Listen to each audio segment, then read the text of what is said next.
Hi, this is Andrea Mackenzie reading to you from Toronto. I am reading Chapter 11, the story of Leslie Moore from Ella Montgomery's Anne's House of Dreams. Yes, the 8th baby arrived a fortnight ago, said Miss Cornelia from a rocker before the fire of the little house one chilly October afternoon. It's a girl. Fred was ranting mad, said he wanted a boy, when the truth is he didn't want it at all. If it had been a boy, he'd have ranted because it wasn't a girl. They had 4 girls and 3 boys before, so I can't see that it made much difference what this one was. But of course he'd have to be cantankerous, just like a man. The baby is real pretty, dressed up in its nice little clothes. It has black eyes and the dearest tiny hands. I must go and see it. I just love babies, said Anne, smiling to herself over a thought too dear and sacred to be put into words. I don't say but what they're nice, admitted Miss Cornelia, but some folks seem to have more than they really need. Believe me. My poor cousin Flora up at the Glen had 11, and such a slave as she is. Her husband suicided 3 years ago, just like a man. What made him do that? Asked Anne, rather shocked. Couldn't get his way over something, so he jumped into the well. A good riddance. He was a born tyrant. But of course, it spoiled the well. Flora could never abide the thought of using it again, poor thing. So she had another dug, and a frightful expense it was, and the water as hard as nails. If he had to drown himself, there was plenty of water in the harbor, wasn't there? I've no patience with a man like that. We've only had 2 suicides in Four Winds in my recollection. The other was Frank West, Leslie Moore's father. By the way, has Leslie ever been over to call on you yet? No, but I met her on the shore a few nights ago, and we scraped an acquaintance, said Anne, pricking up her ears. Miss Cornelia nodded. I'm glad, dearie. I was hoping you'd foregather with her. What do you think of her? I thought her very beautiful. Oh, of course. There was never anybody about Four Winds could touch her for looks. Did you ever see her hair? It reaches to her feet when she lets it down. But I meant, how did you like her? I think I could like her very much if she let me, said Anne slowly. But she wouldn't let you. She pushed you off and kept you at arm's length. Poor Leslie. You wouldn't be much surprised if you knew what her life has been. It's been a tragedy. A tragedy, repeated Miss Cornelia emphatically. I wish you would tell me all about her. That is, if you can do so without betraying any confidence. Lord, dearie, everybody in Four Winds knows poor Leslie's story. It's no secret. The outside, that is. Nobody knows the inside but Leslie herself, and she doesn't take folks into her confidence. I'm about the best friend she has on earth, I reckon, and she's never uttered a word of complaint to me. Have you ever seen Dick Moore? No. Well, I may as well begin at the beginning and tell you everything straight through so you'll understand it. As I said, Leslie's father was Frank West. He was clever and shiftless, just like a man. Oh, he had heaps of brains, and much good they did him. He started to go to college, and he went for 2 years, and then his health broke down. The Wests were all inclined to be consumptive. So Frank came home and started farming. He married Rose Elliott from Over Harbor. Rose was reckoned the beauty of Four Winds. Leslie takes her looks from her mother, but she has 10 times the spirit and go that Rose had, and a far better figure. Now you know, Anne, I always take the ground that us women ought to stand by each other. We've got enough to endure at the hands of the men, the Lord knows, so I hold we hadn't ought to clapper-claw one another, and it isn't often you'll find me running down another woman. But I never had much use for Rose Elliott. She was spoiled to begin with, believe me, and she was nothing but a lazy, selfish, whining creature. Frank was no hand to work, so they were as poor as Job's turkey. Poor? They lived on potatoes and point, believe me. They had 2 children, Leslie and Kenneth. Leslie had her mother's looks and her father's brains, and something she didn't get from either of them. She took after her grandmother West, a splendid old lady. She was the brightest, friendliest, merriest thing when she was a child, Anne. Everybody liked her. She was her father's favorite, and she was awful fond of him. They were chums, as she used to say. She couldn't see any of his faults, and he was a taking sort of man in some ways. Well, when Leslie was 12 years old, the first dreadful thing happened. She worshipped little Kenneth. He was 4 years younger than her, and he was a dear little chap. And he was killed one day. Fell off a big load of hay just as it was going into the barn, and the wheel went right over his little body and crushed the life out of it. And mind you, Anne, Leslie saw it. She was looking down from the loft. She gave one screech. The hired man said he never heard such a sound in all his life. He said it would ring in his ears till Gabriel's trump drove it out. But she never screeched or cried again about it.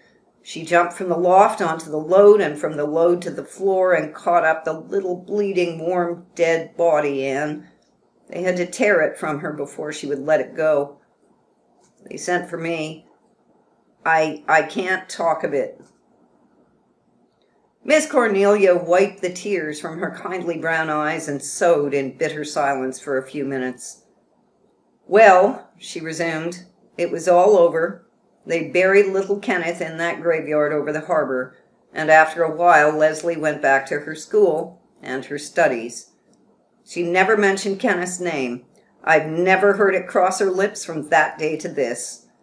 I reckon that old hurt still aches and burns at times, but she was only a child, and time is real kind to children, Anne dearie. After a while she began to laugh again. She had the prettiest laugh. You don't often hear it now. I heard it once the other night, said Anne. It is a beautiful laugh. Frank West began to go down after Kenneth's death. He wasn't strong, and it was a shock to him because he was real fond of the child, though, as I've said, Leslie was his favorite. He got mopey and melancholy and couldn't or wouldn't work. And one day, when Leslie was 14 years of age, he hanged himself. And in the parlor, too, mind you, Anne, right in the middle of the parlor from the lamp hook in the ceiling. Wasn't that like a man? It was the anniversary of his wedding day, too. Nice, tasty time to pick for it, wasn't it? And, of course, that poor Leslie had to be the one to find him. She went into the parlor that morning singing, with some fresh flowers for the vases, and there she saw her father hanging from the ceiling, his face as black as coal. It was something awful, believe me. Oh, how horrible, said Anne, shuddering. The poor, poor child. Leslie didn't cry at her father's funeral any more than she had cried at Kenneth's. Rose whooped and howled for 2, however, and Leslie had all she could do trying to calm and comfort her mother. I was disgusted with Rose, and so was everyone else, but Leslie never got out of patience. She loved her mother. Leslie is clannish. Her own could never do wrong in her eyes. Well, they buried Frank West beside Kenneth, and Rose put up a great big monument to him. It was bigger than his character, believe me. Anyhow, it was bigger than Rose could afford, for the farm was mortgaged for more than its value. But not long after, Leslie's old grandmother West died, and she left Leslie a little money, enough to give her a year at Queen's Academy. Leslie had made up her mind to pass for a teacher if she could, and then earn enough to put herself through Redmond College. That had been her father's pet scheme. He wanted her to have what he had lost. Leslie was full of ambition, and her head was chock full of brains. She went to Queen's, and she took 2 years of work in 1 year and got her first. And when she came home, she got the Glen School. She was so happy and hopeful and full of life and eagerness. When I think of what she was then and what she is now, I say, drat the men. Miss Cornelia snipped her thread off as viciously as if, Nero-like, she was severing the neck of mankind by the stroke. Dick Moore came into her life that summer. His father, Abner Moore, kept store at the Glen, but Dick had a seagoing streak in him from his mother. He used to sail in summer and clerk in his father's store in winter. He was a big, handsome fellow with a little ugly soul. He was always wanting something till he got it, and then he stopped wanting it. Just like a man. Oh, he didn't growl at the weather when it was fine, and he was mostly real pleasant and agreeable when everything went right. But he drank a good deal, and there were some nasty stories told of him and a girl down at the fishing village. He wasn't fit for Leslie to wipe her feet on. That's the long and short of it. And he was a Methodist.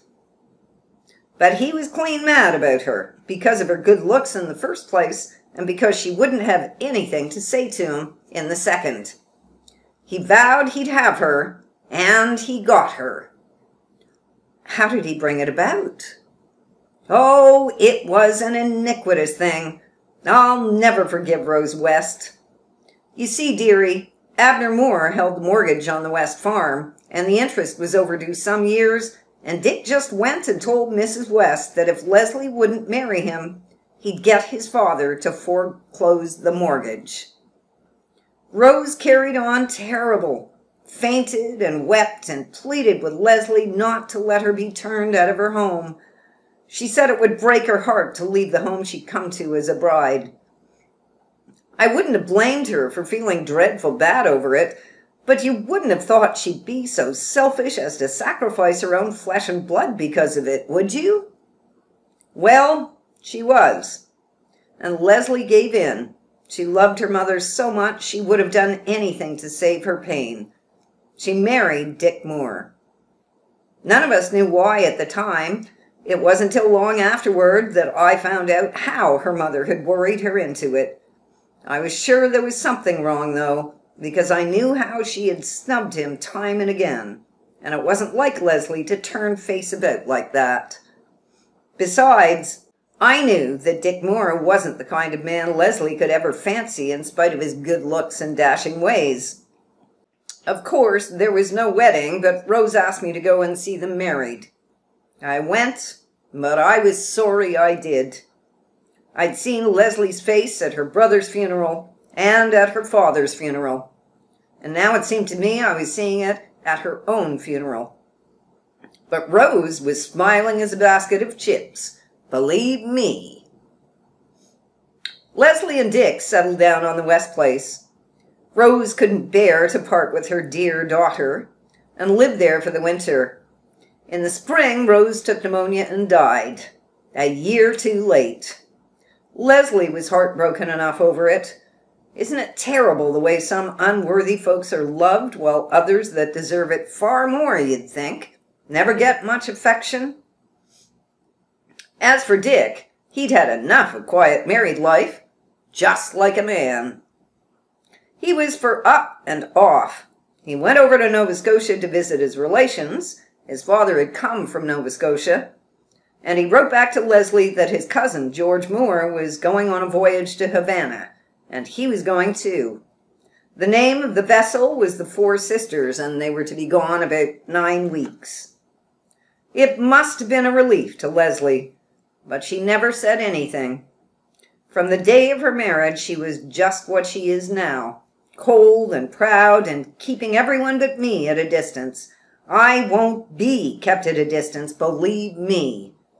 I just stuck to Leslie as close as I knew how, in spite of everything. She told me you were the best friend she had, said Anne. Did she? Exclaimed Miss Cornelia delightedly. Well, I'm real thankful to hear it. Sometimes I've wondered if she really did want me around at all. She never let me think so. You must have thought her out more than you think, or she wouldn't have said that much itself to you. Oh, that poor, heartbroken girl. I never see Dick Moore, but I want to run a knife clean through him." Miss Cornelia wiped her eyes again, and having relieved her feelings by her bloodthirsty wish, took up her tale. "Well, Leslie was left over there alone. Dick had put in the crop before he went, and old Abner looked after it. The summer went by, and the 4 sisters didn't come back. The Nova Scotia Moors investigated and found she had got to Havana and discharged her cargo and took on another and left for home. And that was all they ever found out about her. By degrees, people began to talk of Dick Moore as one that was dead. Almost everyone believed that he was, though no one felt certain, for men have turned up here at the harbor after they'd been gone for years. Leslie never thought he was dead, and she was right. 1,000 pities, too. The next summer, Captain Jim was in Havana. That was before he gave up the sea, of course. He thought he'd poke around a bit. Captain Jim was always meddlesome, just like a man. And he went to inquiring round among the sailors' boarding houses and places like that to see if he could find out anything about the crew of the 4 sisters. He'd better have let sleeping dogs lie, in my opinion. Well, he went to one out-of-the-way place, and there he found a man, and he knew at first sight it was Dick Moore, though he had a big beard. Captain Jim got it shaved off, and then there was no doubt. Dick Moore it was, his body at least. His mind wasn't there. As for his soul, in my opinion, he never had one. What had happened to him? Nobody knows the rights of it. All the folks who kept the boarding house could tell was that about a year before they had found him lying on their doorstep one morning in an awful condition, his head battered to a jelly almost. They supposed he'd got hurt in some drunken row, and likely that's the truth of it. They took him in, never thinking he could live. But he did, and he was just like a child when he got well. He hadn't memory or intellect or reason. They tried to find out who he was, but they never could. He couldn't even tell them his name. He could only say a few simple words. He had a letter on him beginning "Dear Dick" and signed Leslie, but there was no address on it, and the envelope was gone.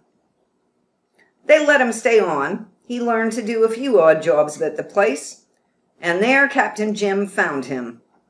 He brought him home, and I've always said it was a bad day's work, though I suppose there was nothing else he could do. He thought maybe when Dick got home and saw his old surroundings and familiar faces, his memory would wake up. But it hadn't any effect. There he's been at the house up at the brook ever since. He's just like a child, no more nor less. Takes fractious spells occasionally, but mostly he's just vacant and good-humored and harmless. He's apt to run away if he isn't watched. That's the burden Leslie has had to carry for 11 years, and all alone. Old Abner Moore died soon after Dick was brought home, and it was found he was almost bankrupt. When things were settled up, there was nothing for Leslie and Dick but the old West farm. Leslie rented it to John Ward, and the rent is all she has to live on. Sometimes in summer she takes a boarder to help out, but most visitors prefer the other side of the harbor where the hotels and summer cottages are. Leslie's house is too far from the bathing shore. She's taken care of Dick, and she's never been away from him for 11 years. She's tied to that imbecile for life. And after all the dreams and hopes she once had, you can imagine what it has been like for her, Anne dearie, with her beauty and spirit and pride and cleverness. It's just been a living death. Poor, poor girl, said Anne again. Her own happiness seemed to reproach her. What right had she to be so happy when another human soul must be so miserable? Will you tell me just what Leslie said and how she acted the night you met her on the shore? Asked Miss Cornelia. She listened intently and nodded her satisfaction. You thought she was stiff and cold, Anne dearie, but I can tell you she thought out wonderful for her. She must have taken to you real strong. I'm so glad. You may be able to help her a good deal. I was thankful when I heard that a young couple was coming to this house, for I hoped it would mean some friends for Leslie, especially if you belong to the race that knows Joseph. You will be her friend, won't you, Anne, dearie?" "Indeed I will, if she'll let me," said Anne, with all her own sweet, impulsive earnestness. "No, you must be her friend, whether she'll let you or not," said Miss Cornelia resolutely. "Don't you mind if she's stiff by times. Don't notice it. Remember what her life has been, and is, and must always be, I suppose, for creatures like Dick Moore live forever, I understand. You should see how fat he's got since he came home. He used to be lean enough. Just make her be friends. You can do it. You're one of those who have the knack. Only you mustn't be sensitive. And don't mind if she doesn't want you to go over there much. She knows that some women don't like to be where Dick is. They complain he gives them the creeps. Just get her to come over here as often as she can. She can't get away so very much. She can't leave Dick long, for the Lord knows what he'd do. Burn the house down, most likely. At nights, after he's in bed and asleep, is about the only time she's free. He always goes to bed early and sleeps like the dead till next morning. That is how you came to meet her at the shore, likely. She wanders there considerable." "I will do everything I can for her," said Anne. Her interest in Leslie Moore, which had been vivid ever since she had seen her driving her geese down the hill, was intensified 1,000-fold by Miss Cornelia's narration. The girl's beauty and sorrow and loneliness drew her with an irresistible fascination. She had never known anyone like her. Her friends had hitherto been wholesome, normal, merry girls like herself, with only the average trials of human care and bereavement to shadow their girlish dreams. Leslie Moore stood apart, a tragic, appealing figure of thwarted womanhood. Anne resolved that she would win entrance into the kingdom of that lonely soul and find there the comradeship it could so richly give, were it not for the cruel fetters that held it in a prison not of its own making. "And mind you this, Anne dearie," said Miss Cornelia, who had not yet wholly relieved her mind, "you mustn't think Leslie is an infidel because she hardly ever goes to church, or even that she's a Methodist. She can't take Dick to church, of course. Not that he ever troubled church much in his best days. But you just remember that she's a real strong Presbyterian at heart, Anne dearie." That concludes Chapter 11, Leslie Moore's story. Thanks for listening.